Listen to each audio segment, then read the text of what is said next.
Okay. There you go. We still have a few people joining the room. Give us just Okay. another moment. Take your time. And since we are such a lovely Bunch of coconuts. group of friends, officially in the newly renamed Live in Love Wednesdays. Really? It'll take a few moments for the graphics and some of the retooling of identities and names that go along with websites and messagings to catch up. But love that little retooling that we've come up with. I do want to ask each of you, if you don't have a little piece of paper and a pen nearby or something to write with, we're going to explore just very briefly something. We'll ask you to just jot a few thoughts and feelings down, or maybe they're not thoughts and feelings, but you will be writing just a little bit. So while everybody's coming into the room, just grab something to write with if you don't have it. And I will say that as we talked about the theme of the month being the nature of happiness, it was clear for us that this was both going to be, I think, exciting and also a little bit of an emotional trigger. And so just know, again, we're just in sort of the unearthing of losing normal. I mean, I think it's a very good way to look at it. Losing normal may be an important aspect of our flexibility in stepping forward in the way that we'd like to in the world, especially as things begin to open up and whatnot. So the idea of starting with the theme of the month, yes, the nature of happiness. Right. We're delving into states and feelings. States and feelings. So really, energy, light, information is the continuous connection sensation. It's like, I love this, Jillian came up with this, like getting a phone call from your being, and the call says, hey, I'm here. I'm always here. I'm the source of your happiness. I am happiness. And notice whatever you are experiencing, no matter what we experience in our lives, you are always present. I like to say your presence. You're always present in the midst of your experience. and I think we want to slow that down just a little bit. So I want you to imagine that you're getting a phone call from your being and you pick up the phone and it's your being. It is awareness, not any awareness. It is the awareness that is you. I am here. I am always here. I am the source of your happiness. I am happiness. And to just for a moment, close your eyes, keep your eyes open, but we want you to notice what you're experiencing right now. Just notice. Maybe it's your environment, maybe it's something going on behind in the home or outside. Just notice whatever you're experiencing right now. Maybe you're a little anxious, maybe you're a little bored, maybe you're a little hungry. Just notice whatever you're experiencing. I'm warm, I'm a little chilly. And then notice the presence. Say to yourself, I am. And just notice present in the midst of your experience. Notice it. Notice that it's the only continuous part of your experience. Maybe a car just drove by outside, that's come and gone. Maybe you're breathing, got a little racy, but you're still present and a continuous part of whatever the activity around you, in you is. And just allow your experience to be exactly as it is without any impulse to change it in any particular way.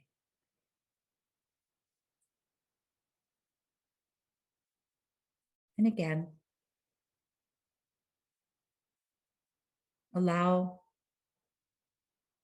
I am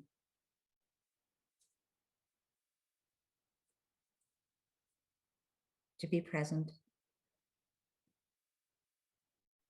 in your awareness, and notice it is continuous amidst all the moving activity, including your thoughts.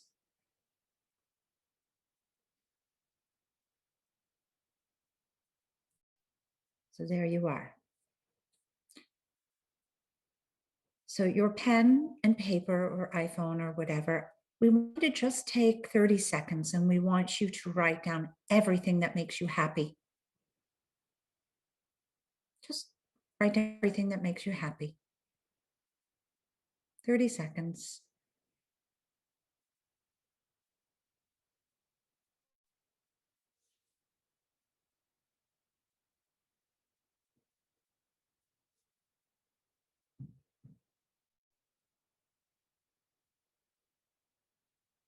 If it's been a particularly difficult time, you can write down everything that doesn't make you unhappy. It's okay. It really makes no difference. Everything that makes you happy, everything that doesn't make you unhappy, whatever way.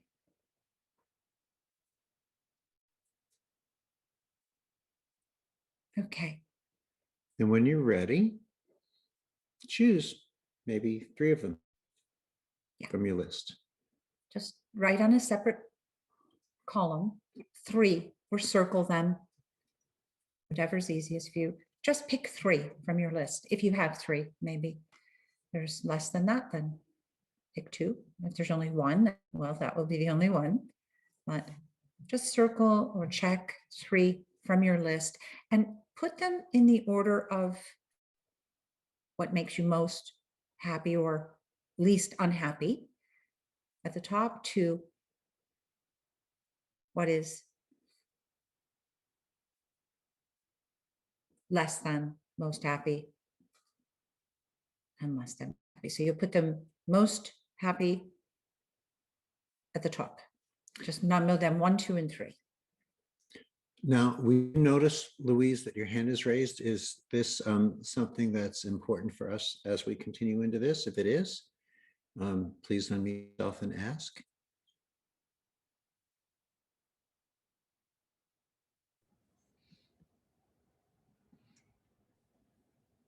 Okay. Okay. Okay. You can put this all aside. We're going to come back to it later, but just let it kind of leave your attention. The exercise is over for now. For Okay. now. For this moment. So you might notice that when we go deeply into the heart of any matter, what really do we find there? Ourself.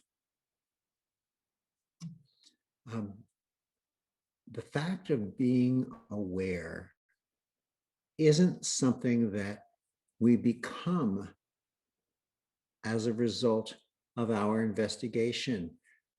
We are awareness. Investigation allows us to discover the what is that we may have overlooked. So to think of that in all the ways that often we are a part of any activity is that we believe that we become aware of something so that we become it, right? This is often how we approach things. We become aware of the beautiful weather outside so that we become happy about the weather. We become aware of the neighbor next door who's no longer playing, rave music at 3 a.m. So we become less frustrated. We become aware of how beautiful this new shampoo we just found in our, search on Estee, and we become aware of how beautiful it smells after we wash our hair. Whatever it is, this is how our this is how our understanding of awareness is often tuned or aligned. So we are saying to you in a new way, the fact of being aware of your true nature isn't something you become as a result of investigating your true nature, but it is our first opportunity to investigate the continuous nature of awareness. So it doesn't require effort, practice, or discipline. It's just that most of the time we overlook ourselves for the benefit of being entangled in all of our experiences. Now, I want you to just sit with that idea. How often does myself become the point of attention in experiences, and I've overlooked presence? Myself is the imitation, in a way, of presence. I am. The recognition of being aware by itself does not bring us sustainable happiness and peace. We really want to know that nature of our awareness, the nature of our awareness, because we're the medium. We are the space, and once again, I'll say figuratively speaking, in which all awareness arises. And when we say we are the medium or the space, we're now speaking about your finite body mind. You're the medium and the space in which all awareness arises. Understand and feel that you are the entirety of that in which all experience arises. You are aware openness or aware emptiness. That's all you are. That's all we are. One and the same. The presence, awareness, this is happiness. So there's no need to, it has no need to seek itself. Let's put it that way. Awareness is a yes to everything because it knows nothing of resistance. Nor is pure awareness or happiness dependent on what does or does not take place. What does or does not take place in experience. And that could be any experience. Let's talk about finding the love of your life, and it is your wedding day. Oh, that could be a little late. This is the moment that your child comes into the world. This is the moment that you've gotten your doctorate degree. This is the first time that you've ever gone horseback riding. These states or feelings of happiness are quite different than awareness, because, as Eric said, pure awareness has no dependency on what or doesn't take place in experience. And I want you to think of it this way. I'm so in love with this one William Blake quote, because it if you sit in it, it begins to realign the whole understanding of state, a state becoming the state of anything or the feeling of anything. And William Blake says, he who blinds himself to a joy does the winged life destroy. He who blinds himself to a joy. Thanks. He who binds himself to a joy does the winged life destroy. What is a joy? So we're going to play in this. I'm seeing Cece move around. Cece is a joy a lot. Cece has, in one of the people in the world that I know who has mastered the succession of the joy, a joy, many joys. So this is a, there is a mastery to this.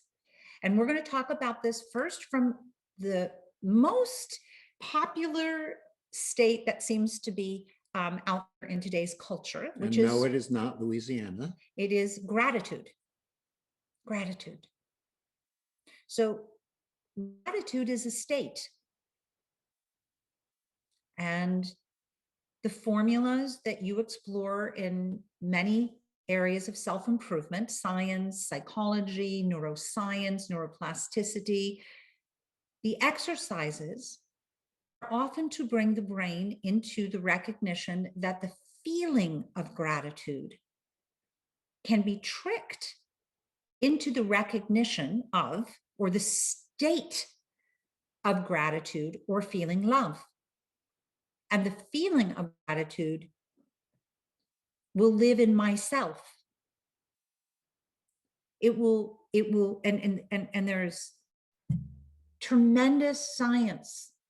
And one of the great advances of neuroplasticity, meaning neuroplasticity is flexibility of the brain to create a succession of new neurons, memories, understandings, states of experience. So magical for many, Right. many applications. Many applications. Yes. But the thing is that you can't hold on to any state as the experience of I am or myself. You can't hold on to a state as the experience of myself. Feelings and states become the ever-consuming, powerful pitch that is often exclusively recognized and consumed for the entirety of our lifetimes. They're presented through metaphors. Often things are presented through metaphors. Sometimes, however, this model becomes a bit of what I'd like to call a hamster wheel. No matter how blissful, even your fullest attention to gratitude amidst your activities is a limitation. So, a hamster wheel in itself can feel like bliss, and your fullest attention on gratitude,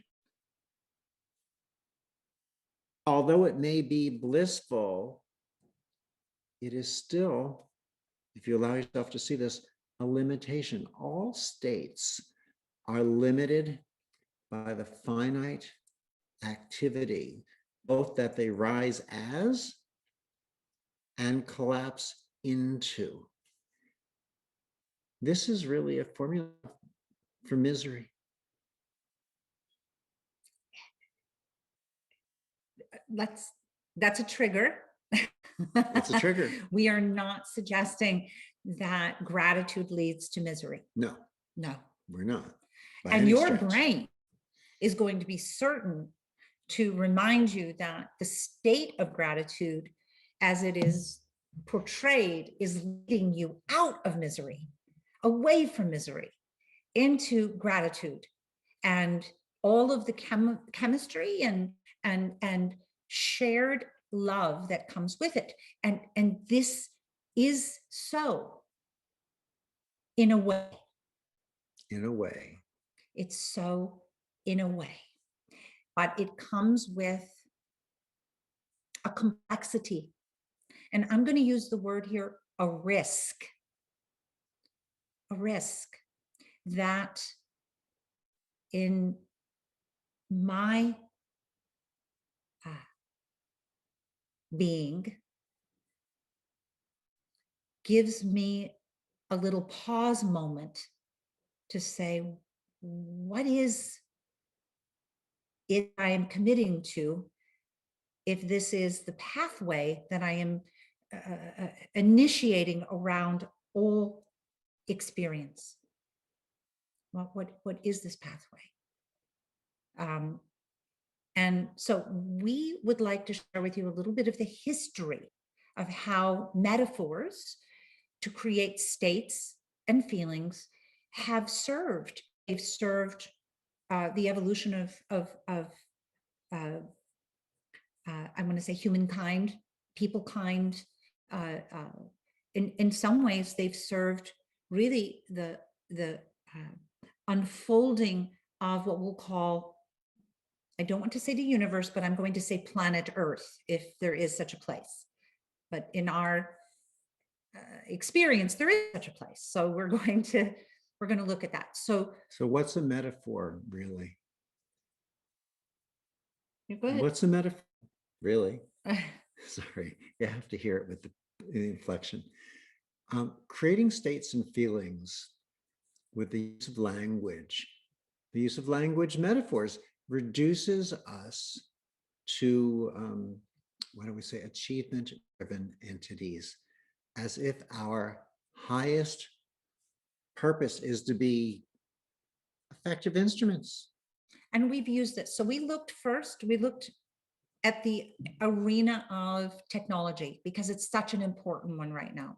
It's advancing so many aspects of your state of existence, our state of existence. So the dominant technology mind metaphor of this age is sort of the mind is the computer.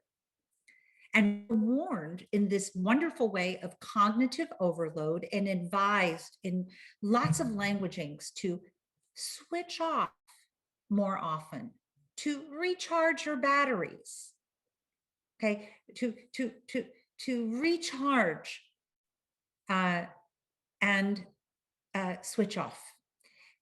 But we're not machines. We are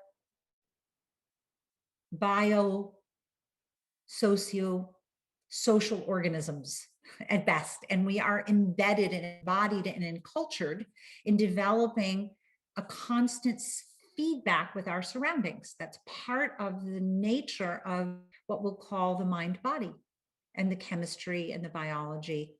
So if we become too entangled in what we'll call computer mind metaphors, we'll trust and we'll believe that we can be repaired in a way by external, I'm going to use the word techno-magical interventions, meaning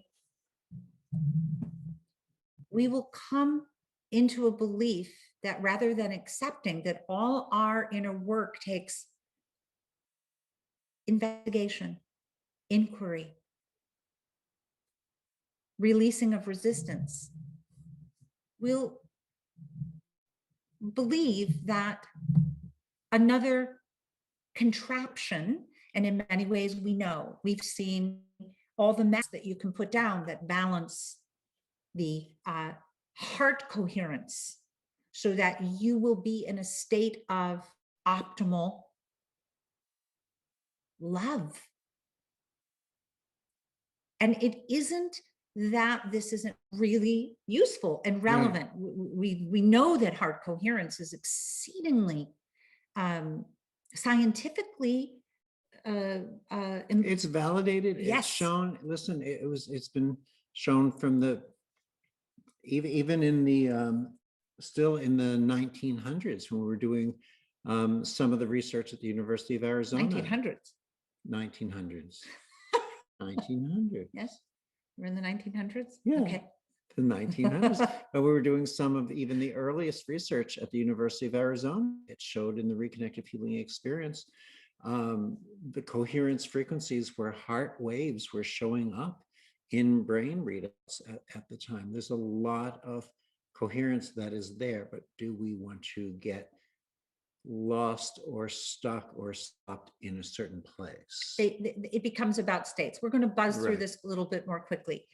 Popular mind metaphors have also drawn us into worlds of finance and business. Many self-help text references are social capital emotional accounts. So self-improvement is often presented as a long-term sustainable investment in ourselves that will eventually pay off.